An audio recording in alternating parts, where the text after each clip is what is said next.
সমাধানের উপায়। এবার আপনারা আমাকে যাই মনে করেন না কেন, আমি আমার কারণটা বললাম, কারণ থেকে নিস্তারের উপায় বললাম। তা আপনি বললেন যে সেনাপ্রধান আশঙ্কা করছেন সামনে পরিস্থিতি ভয়াবহ হতে পারে। কি ভয়াবহ হতে পারে সেটা আপনি চিন্তা করতে পারবেন না কি হতে পারে। যদি এভাবে চলতে থাকে, দলাদলি, রেশারেশি, হানাহানি, হামলা পাল্টা হামলা, কোনো মানুষ নিজেকে নিরাপদ বোধ করতে পারছে না এই সমাজে, তাহলে কি আমরা একটা ঘটনা আমার মনে আছে, আমাদের সদরে একটা একটা বিচ্ছিন্ন ঘটনা হলো। তা আমি বললাম ওসি সাহেবের কাছে যাও। আপনি শুনলে হতবাক হয়ে যাবেন।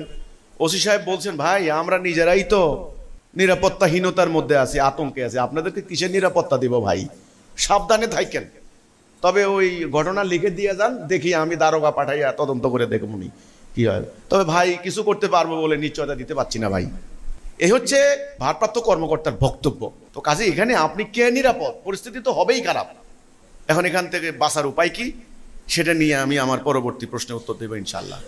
তো আপনি যেটা বলেছেন, সেনাপ্রধান বলেছেন যে পরিস্থিতি ভয়াবহ হতে পারে, হ্যাঁ আমিও সেটা মনে করি। কেমন ভয়াবহ হবে?